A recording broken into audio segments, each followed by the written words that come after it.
하나님 말씀 요한복음 4장입니다. 하나님 말씀 요한복음 4장 우리 46절 말씀에서부터 54절까지 말씀입니다. 우리 46절부터 54절까지 한 절씩 교도하시고 우리 54절을 함께 읽겠습니다. 예수께서 다시 갈릴리 가나에 이르시니 전에 물로 포도주를 만드신 곳이라 왕의 신하가 있어 그의 아들이 가버나움에서 병들었더니 그가 예수께서 이들부터 갈릴리로 오셨다는 것을 듣고 가서 청하되 내려오셔서 내 아들의 병을 고쳐주소서 하니 그가 거의 죽게 되었습니다. 예수께서 이르시되 너희는 표적과 기사를 보지 못하면 도무지 믿지 아니하리라.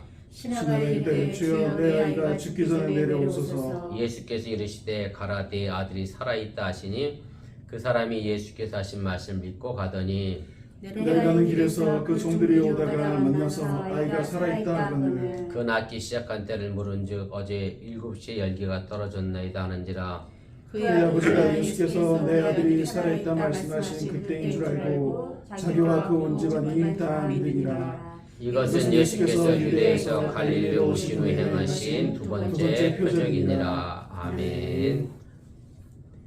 오늘 요한복음 제18과입니다. 왕의 신하에 대한 믿음을 함께 공부해 나가도록 하겠습니다.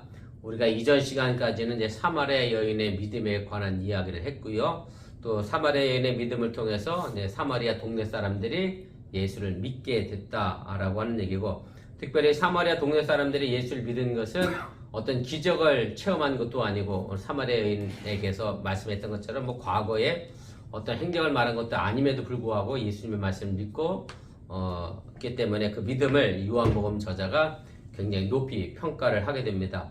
오늘 본문에 나와 있는 이 왕의 신하의 믿음도 마찬가지입니다. 오늘 왕의 신하가 사실은 자신의 아들이 병 낫기 전에 예수님께서 네 아들이 살아났다 라고 하는 말을 믿고 다시 동네로 내려갔다 라고 해서 예수님의 말을 믿음을 가지고 오늘 저자 요한은 이 왕의 신하의 믿음을 높이 이제 평가를 하면서 예수님께 대한 응답을 오늘 우리에게 소개해 주고 있습니다.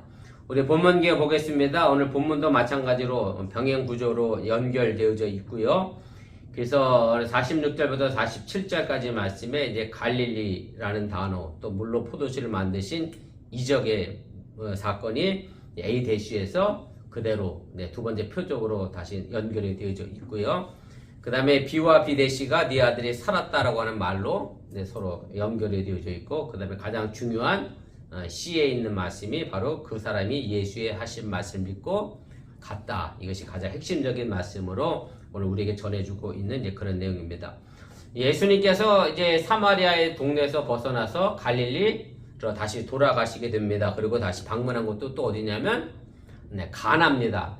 물로 포도주를 만드신 그 첫 번째 이적을 행하신 곳으로 다시 가셨고, 그곳에서 두 번째 표적을 예수님이 보이시게 됩니다. 3번입니다. 그래서 예수님이 갈릴리 가나에 들어가시자마자 앞서 사마리아 여인과는 좀 다른 사람을 하나 만나게 되는데, 그 사람은 왕의 신하였고, 또 왕의 신하의 아들은 이제 인간적으로 거의 가망이 없는, 쉽게 말하면 사람의 힘으로는 도저히 고칠 수 없는 상황에 놓여 있는, 죽어가는 상황에 놓여 있었고요. 그리고 왕의 신하였다라고 하면 정말로 많은 좋은 의사를 아마 찾아다녔을 것이고, 아마 자기 나름대로 해보는 데까지 아마 최선을 다했음에도 불구하고 그의 아들이 병들어 죽어가고 있었던 것을 우리가 생각해 볼 수가 있습니다.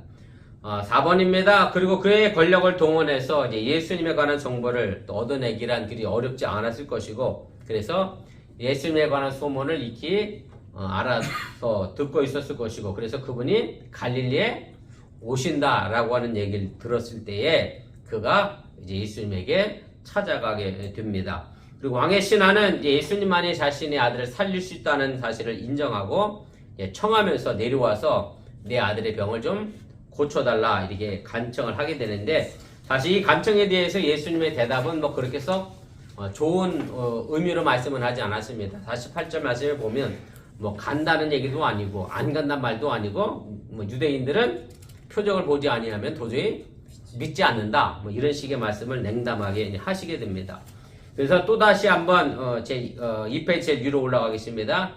저저 요한은 이제 표적 때문에 가지고 있는 신앙은 좀 저급한 신앙으로 다시 한번 우리에게 소개하고 있고요. 그리고 여기 있는 왕의 신하는 아직 예수님의 표적을 본 적이 없는, 그리고 자신의 아들이 병 낫기 전에 이미 네 아들이 살았다라고 하는 말을 믿고 동네로 내려가는, 그래서 예수님을 전적으로 믿었던 그런 사람으로 이제 소개가 되어지게 됩니다. 그러면서 제가 이미 누누이 말씀드렸던 것처럼 요한복음 20장에 가면 예수님과 도마와의 만남을 통해서 보지 못하고 믿는 자들이 더 복되다라고 하면서 보지 않고 믿는 믿음에 관하여 저자 요한은 중요한 가치로 오늘 우리에게 가르쳐 주게 됩니다. 6번입니다. 그래서 이 왕의 신하가 예수를 믿음으로 해서 놀라운 결과를 만들어냈고, 그를 통해서 온 가족이 이제 예수를 믿음으로 해서 2장에서부터 시작된 내용은 오늘 4장으로서 2장 처음 시작이 가나에서 혼인잔치에서 물로 포도주를 만드신 사건, 어떻게 보면 이제 포도주가 떨어져서 절망과 좌절과 슬픔이 자리 잡을 수 없는 그 사건에서 기쁨으로 바꿔 주셨던 것처럼 4장 마지막도 아들이 죽음으로 해서 절망할 수밖에 없는 그 자리를 예수님은 기쁨의 자리로, 구원의 자리로 생명을 살려내시는 예수님의 주제로 마무리를 하면서 4장을 끝이 내게 됩니다. 우리 본문 주석 차례대로 보겠습니다. 갈릴리에서 예수님이 가신 곳은 어디며 누구를 만났습니까? 오늘 46절, 47절 말씀인데 제가 다시 읽어드립니다. 예수께서 다시 갈릴리 가나에 이르시니 전에 물로 포도주를 만드신 곳이라 왕의 신하가 있어 그의 아들이 가버나움에서 병들었더니 그가 예수께서 유대로부터 갈릴리로 오신다는 것을 듣고 가서 청하되 내려오셔서 내 아들의 병을 고쳐주소 하니 그가 거의 죽게 되었습니다. 그래서 예수님께서 갈릴리에 다시 오셔서 방문한 곳은 가나였고요. 그래서 저자 요한은 가나라고만 단순하게 이야기하지 않고 전에 물로 포도주를 만드신 곳이었다라고 하면서 그 이적을 다시 한번 상기를 시키게 됩니다. 왜 이 이적을 다시 상기시키게 됐느냐라고 좀 우리가 생각해서 풀어본다라고 하면 이제 왕의 신하의 믿음에 대한 이야기를 하고 두 번째 이적을 이곳에서 베푸실 것을 미리 예상을 해두고 있는 독자들로 하여금 그것을 받아들일 수 있도록 마음의 환기를 시켜주게 됩니다. 가로 2번입니다. 저자 요한이 이전의 이야기를 통해서 좋은 믿음을 독자들에게 상기시킨 까닭은 결국 좋은 믿음을 가진 사람들과 그렇지 못한 사람들을 비교를 하게 되고요. 그래서 좋은 믿음을 가진 사람들은 어떤 사람이냐면 각주 2번에 달아드렸습니다만은 2장 11절에 제자들이 예수를 믿었다라고 이야기하고 있고, 4장 29절에서 사마리아 여자가 믿었고, 그 다음에 4장 42절에 가면 사마리아 동네 사람들이 예수를 믿었는데, 그와 반대로 예수를 믿기를 거부했던 사람들도 등장을 하게 됩니다. 그리고 이 이야기는 5장에 바로 넘어가면 38년 된 병자를 예수님께서 고쳤음에도 불구하고 유대인들이 예수님을 믿기를 거부한 사건이 기록이 되어져 있고요. 또 6장에 가면 500여의 기적 위에도 보면 그런 기적을 보고도 여전히 불신앙을 갖는 사람들의 모습이 등장하게 되는데, 그래서 왕의 신하와 그 다음에 사마리아 여인과 동네 사람들의 믿음을 저자 요한은 이런 사람들과 확연하게 구분하기 위하여 다시 한번 이 이야기를 상기시키게 됩니다. 가로 3번입니다. 왕의 신하가 있다라고 번역된 단어가 엔티스 바실리코스라고 하는 단어고요. 왕에게 속한 어떤 사람이 있었다라고 하는 그런 뜻이고, 이 바실리코스의 원어는 바실리아입니다. 하나님의 나라 할 때도 나라가 바실리아라는 단어를 사용하는데 결국 하나님에게 그랬죠. 그래서 바실리아는 영토의 개념이 아니라 속하여 있는 개념, 하나님의 통치 개념이라고 생각하면 옳은 표현이라고 지금 말씀드렸는데, 그래서 여기도 왕에게 속한 사람이라고 하는 의미로 왕의 신하가 그렇게 직역이 됩니다. 그래서 정확하게 이 신하가 어떤 지위를 가지고 있었는지는 알 수 없었습니다만은 그때 당시 갈릴리 분봉왕이었던 사람은 누구냐면 헤롯 안티바스라고 하는 사람이었고, 그 사람의 신하였던 것으로 우리가 추측을 해볼 수가 있습니다.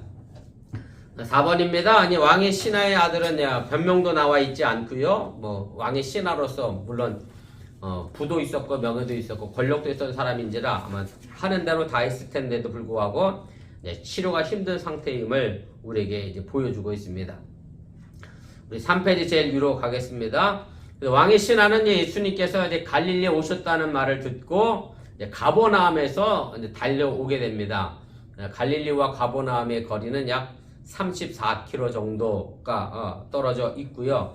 그래서 보통 걸음이 4km에 1시간 정도 걸린다고 우리가 가정해 본다고 하면 많은 시간 걸어서 왔겠지요. 뭐 지금처럼 뭐 차를 타고 왔을지는 않을 테고, 아무튼 먼 거리를 달려와서 자신의 아들의 병의 회복을 위하여 예수님께 이제 간청을 하게 됩니다. 그리고 그 먼 거리를 달려왔다는 얘기는 이미 예수님이 어떤 분이었는지 그 명성을 들었고 그분만이 자신의 아들을 살릴 수 있다는 확신을 가지고 이제 먼 거리를 이제 달려오게 됩니다.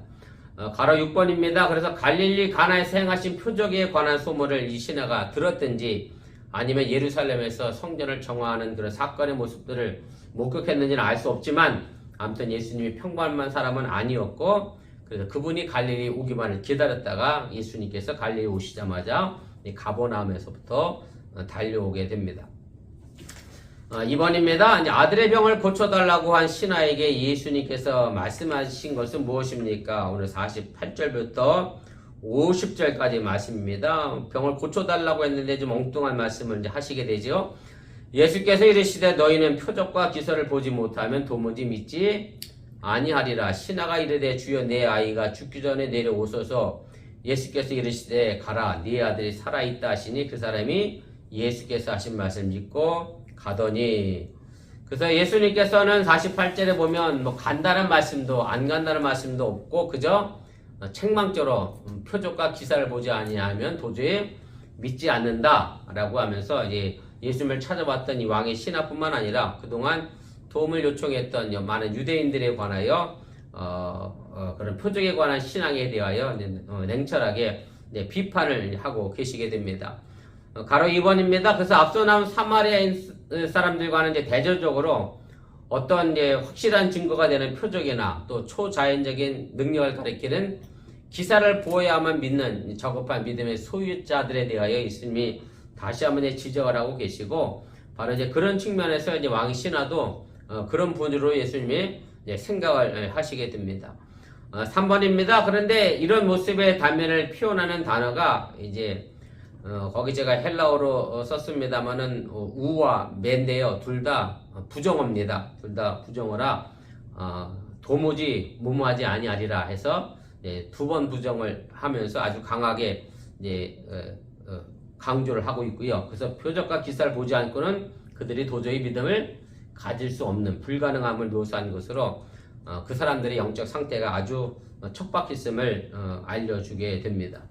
4번입니다. 예수님의 공생의 기간에도 보면 이런 사람들은 끊임없이 예수님께 이제 표적을 이제 구하게 되고요. 이것에 대하여 사도 바울도 마찬가지입니다만은 믿음이라는 것은 뭐 봄에서 이루어지는 것이 아니라 그리스도의 말씀을 통해서 나는 것이다 라고 이야기를 했고, 제가 또 앞서 얘기했지만 요한복음 저자 자신도 표적에 대한 믿음보다는 도마가 내가 만져봐야 되겠고 뭐 봐야 되겠고 라고 했을 때 보지 않고 믿는 것이 더 가치 있는 믿음에 관하여 이미 언급하고 이야기를 하고 있고, 요한복음 전체의 이야기로 우리에게 또 증거되어지고 또 그렇게 입증되어져 가고 있다는 것을 여러분들이 기억해 두시기를 바랍니다. 6번입니다. 그래서 예수님께서 사실은 이제 믿음의 본질에 관하여 뭐 말씀했습니다만은 사실은 이 왕의 신하는 뭐 자기 아들이 죽어가는 상황에서 내가 뭐 표적을 봤나 기사를 봤나 뭐 이런 걸 따질 겨를도 없이 그저 자신의 아들이 죽는 것이 더 급하니까 뭐 예수님께서 말씀하셨던 믿음의 본질에 대해서는 뭐 마음에 여유를 둘 수 없었기에, 그래서 그 다음 구절이 바로 49절에 그냥 죽기 전에 내려오셔서 꼭 좀 병을 고쳐달라 그렇게 간절히 이제 부탁을 하게 됩니다. 물론 이 사람이 완전하게 예수님을 믿은 것은 아니었습니다만은 그럼에도 불구하고 예수님께서 그 신하의 간구에 이제 기적으로 응답해 주시게 되고요. 그리고 결국 이 응답이 신하의 믿음을 더 확정하는 일에 이제 결정적인 역할을 하게 됩니다. 우리 가로 7번입니다. 여기서 우리는 이제 신하가 예수를 만나고 나서 놀랍게 예수님의 말씀을 신뢰하는 차원의 믿음을 가지게 되는 것을 우리가 보게 됩니다. 왜냐하면 예수님 보고 내려와서 좀 봐달라 그랬으니까 자기와 동행해서 가버나움까지 예수님이 갔으면 좋겠다라는 생각을 했는데, 그런데 예수님은 가지도 않으시고 네 아들이 살았다라는 그 말 한마디를 믿고 다시 34km나 되는 거리를 걸어서 다시 내려가는 것은 사실 왕의 신하가 예수님에 대한 말씀에 전적인 신뢰를 가지고 있었다는 것을 우리에게 분명하게 보여주고 있는 것이고요. 아마 뭐 예수님에 대해서 정확히 뭐 알지 못한 상황에서 이런 믿음을 가지고 있다는 것 자체가 사실은 좀 굉장한 믿음이었고 쉽지 않은 믿음의 말씀을 우리가 보게 됩니다. 그래서 두말 없이 순종한 것을 보면서 이 사람이 믿음의 사람으로 완전히 바뀌게 됐고, 그 결과가 아름다운 결과로 이제 나타나게 됩니다. 이제 가로 8번입니다.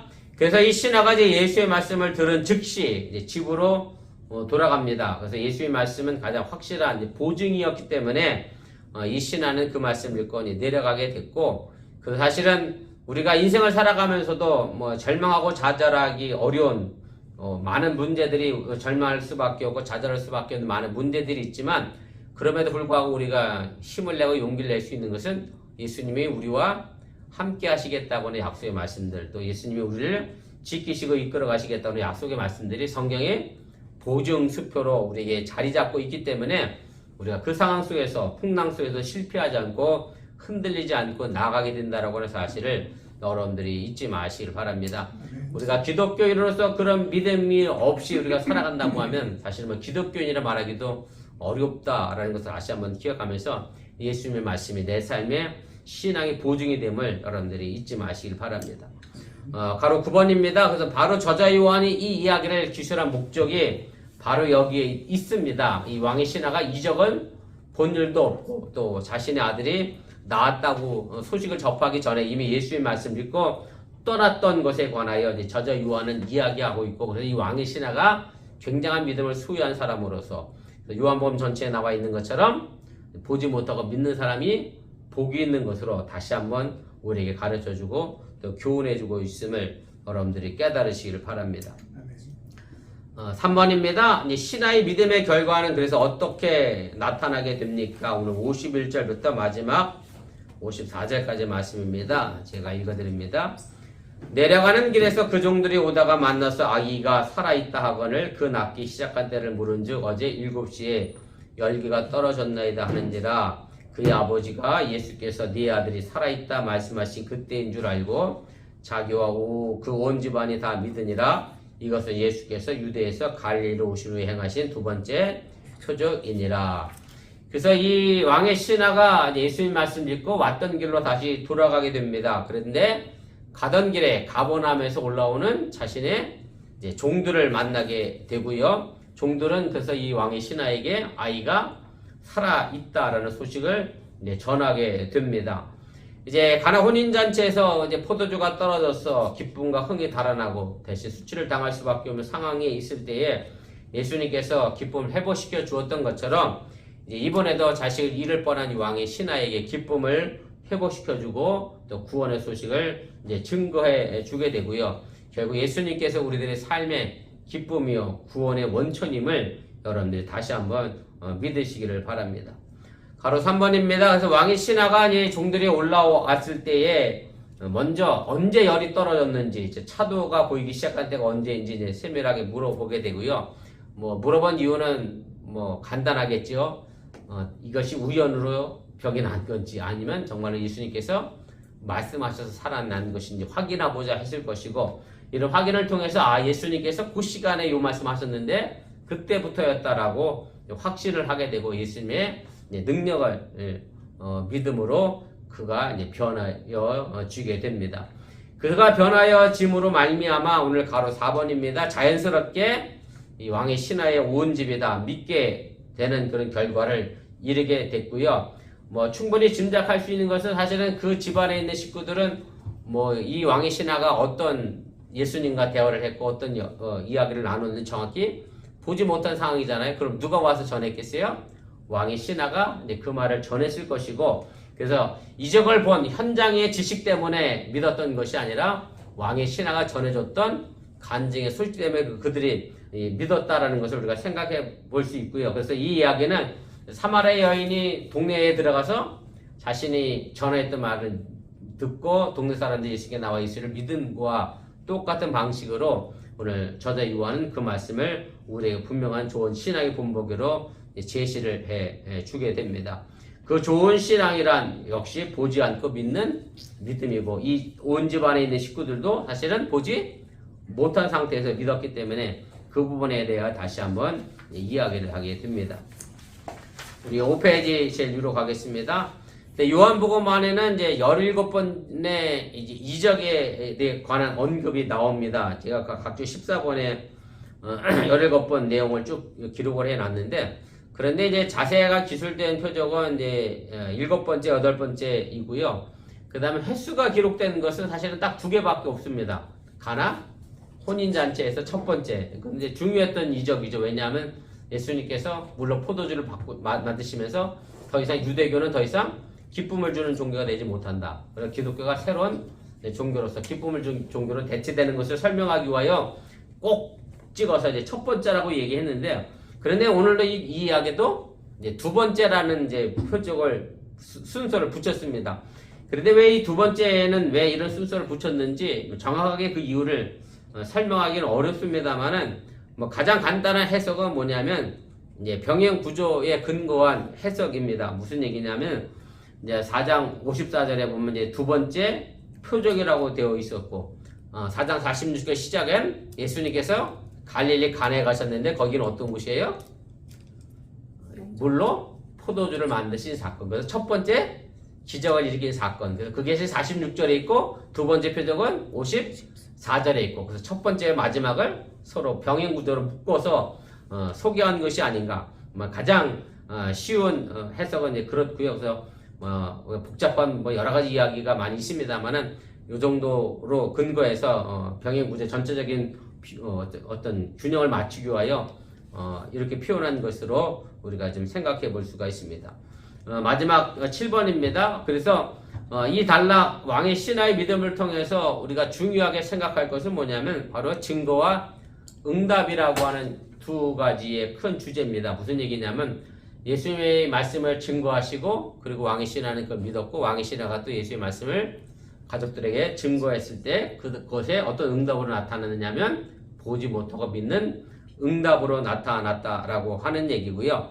그래서 사실은 우리가 믿음도 마찬가지입니다. 누군가가 전하죠. 증거를 하게 되죠. 그러면 그 증거에 대해서 우리는 응답해야 합니다. 응답도 이제 물론 두 가지 반응의 응답이 있겠죠. 그것을 믿음으로 말미암아 구원에 이르는 응답이 있을 것이고, 반대로 믿지 아니함으로 말미암아 구원에 이르지 못하는 응답이 있을 것이고, 그래서 고린도후서에 나와 있는 것처럼 예수님의 복음의 향기가 똑같은데 어떤 사람에게는 생명에서 생명에 이르는 향기가 되고 어떤 사람에게는 사망에 이르게 하는 향기가 된다는 의미가 냄새가 두 가지 색깔이라 그런 게 아니라 똑같은 복음이지만 그것을 받아들였느냐 받아들이지 않았느냐의 차이라는 것을 여러분들 다시 한번 기억하시고, 사마리아 사람들이나 이 왕의 신하가 예수님의 말씀만을 갖고 응답했던 것처럼 바로 우리도 그런 응답의 모습을 가지고 예수님께 진정한 가치 있는 믿음을 보여줄 수 있기를 주님의 이름으로 간절히 축원을 드립니다.